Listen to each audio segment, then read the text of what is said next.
Tom Lee is expecting bullishness, something that is obviously not a surprise, but he offered us a glimpse. Even when he is seemingly sick, he gives us a new outlook for the new year. He says what he thinks about the Santa rally and the end of year rally and so on and so forth. So we will dive into that, what this all means for us, for Bitcoin and everything, all about this here in this video. Welcome to the game, I'm the wolf of Dubai. If you don't know who I am, my name is Danny, and I'm vlogging today from New York City because as an investor, full-time investor, I obviously can travel the world. I will be back in Germany in a couple of days, and then I will be at the annual shareholder meeting in Vegas, right? I hope to see many of you there as well. But our Messias, Tom Lee, is actually out there and pounding on the table what he thinks happen in the next year. It's not that pretty, and he also gives a little bit of depth to what he thinks was happening over the last couple of days and weeks, right? So, but if you don't know who I am, my name is Danny, and I look for stocks that can go absolutely parabolic. Obviously, it's very volatile. For Tesla, my biggest investment a couple of years ago where I started this channel was actually where I said, hey, you know what? By the way, channels. I have multiple channels. Follow me, all of their, my X account everywhere. But I said, like, this is a fantastic company where everybody says, like, oh no, this can be a scam or Elon Musk will never do this, right? So, and I put my life savings into it and the rest is history, right? The stock went from 23 to 11. I put more, I averaged down, and then I waited 5, 6, 7 years, and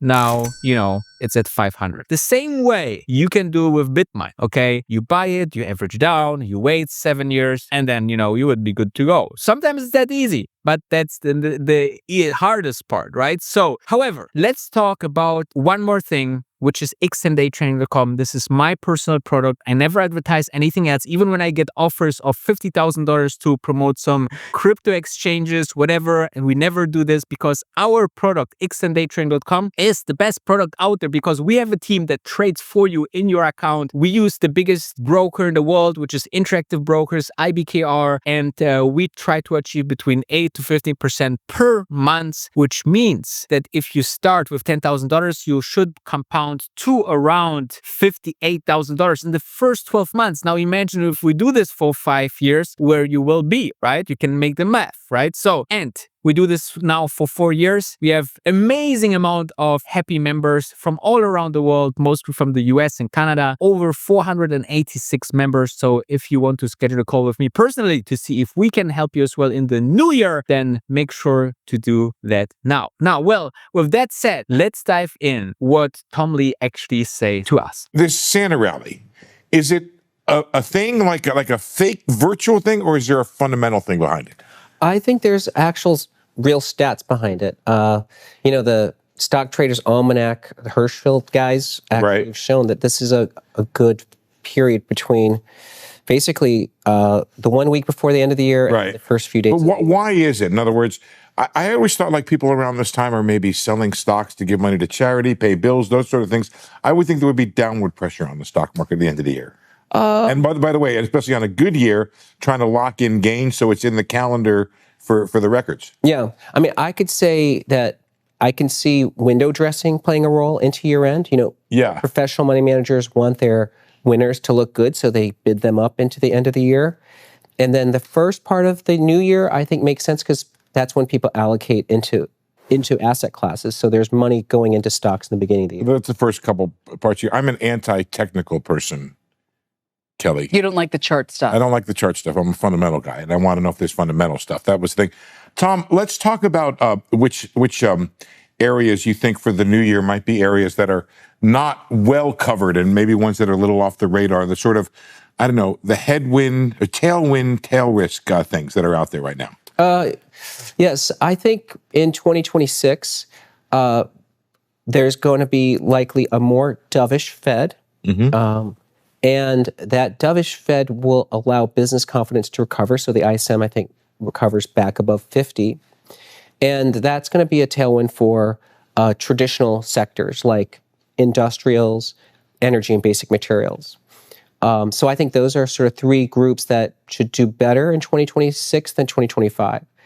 But then there's also, I think, some tailwinds building for the financial services, which you guys mentioned are doing well, which is that financial services companies are really big beneficiaries of AI, and they're big beneficiaries of using blockchain technology. Both will allow them to reduce their employee intensity of their business.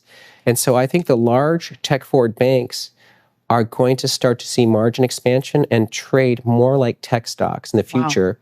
And that's why, the JP Morgans and the Goldmans could actually be the next Mag 7. Can I just put a footnote or a footnote question on that? What about the deregulation part? Mickey Bowman over at the Fed has been very busy trying to make it easier for banks relative to regulations. Is that part of your outlook as well with the banks? Well, that would be a very big tailwind too. As you know, banks have been strangulated, especially post-GFC. And so it's removing some restrictions would be helpful, as long as you don't remove safe guardrails. I've seen the market this year, Kelly, trade a little bit on some of the deregulation news. It wasn't something as the year went on, it got to be more serious, and the idea that they were going to be reducing. I don't read the breadcrumbs carefully. Oh God, it's so miserable. But it's. I hate covering it's not bank like regulation. you wake up and someone goes, "Oh, this earnings report came out," or you wake up and I'll read an analyst note that says, yesterday in a hearing, this person indicated this, and so it's hard for me sometimes to draw a straight. You're so clever about that, because that's kind of the way it happens. It drops in a hearing.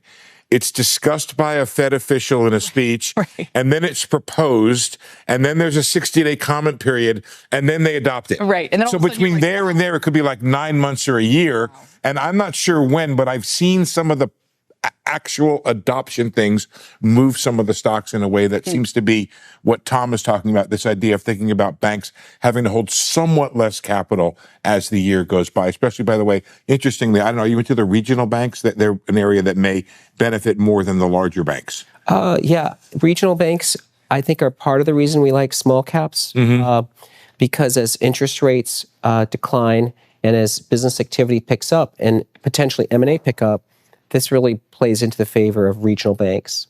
Tom, it seems like you're describing a year next year that could have strong growth, but also low interest rates. Are those two things at odds with each other and in tension?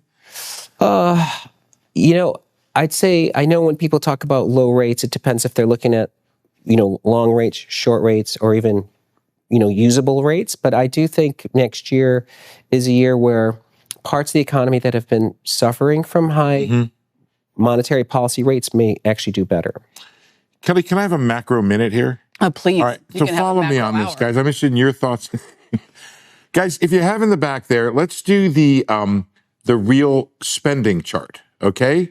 We just made that's CBHM in case you're interested, and it shows pretty good spending, right? If you adjust for inflation, it's not too shabby. I don't know if we have it. I'm sorry that I'm pulling this on them in the back. Anyway, it shows it's like this. There we go. There's the real spending. Good numbers, right? Yeah. Let's go to the real income chart next. And I'm still within my macro minute here. Oh, they're so good in the back there. Ugh. Wow. Doesn't look so good. Face plant. And now let's look at the difference between the two, which is the savings rate. And that's how we do math on national television. And there's the savings rate coming down. Suggests, Tom, some pressure there for the consumer. You can't keep going with incomes being flat, adjusted for inflation, and spending being higher, because something's got to give. What's your take on those three charts right there? Well, I think you're hitting a key point, which is inflation hopefully is tamer next year. And I think that's going to be And at a constant wage growth, that means incomes would be higher. Yes. Real basis, right. That's right. And in terms of spending, I didn't realize that there was such a gap the last 2 quarters. Is that well, it's the last quarter especially, yeah. Yeah. But, in some ways I can see consumers, next year there's the wealth effect from stocks. And the tax refunds as well. Yeah, so could help. Yeah, so I don't spend that much time thinking about savings rates for consumers, but I think leverage is still not too high for consumers. So I think there's still room for the consumer to be healthy. Yeah, so you see a good year for the market. Even though I think we've rarely had more than 3 years of double-digit gains. Sam Stovall was saying last hour, but we have had a 5-year run of them, and it was in the 90s when we were having something called the internet, and here we are in the AI boom. So I don't know how lofty my expectations should be about what this market can achieve now, or if the fact that I'm even asking if we could have a run that strong means sentiment is too one-sided and we're due for some kind of correction. Yeah, I think as 2025 comes to a close and the market's up 18, I think we have to remember that this was a very difficult year because from February to April, we had a bear market. And we've had 7 corrections of more than 3% this year. So as much as this is like an up 18% year, it was a year of a bear market and then a recovery. So I think next year probably feels that way too, that it could have a replay where there's a very big decline and a recovery. But since 1928, there have been 12 large markets where 3 years of 20% gains have been realized. And in the 4th year, half the time, the market does better. So there's a equal odds that we could actually do better than 20%. Tom, we're out of time, but real quick, your biggest risk to this whole lovely forecast? Well, I think that complacency still is the biggest risk, that we are underestimating risk, and that's watching the VIX. But, my clients are pretty cautious. So I think the good news is people aren't that complacent. They're worried enough. Yeah.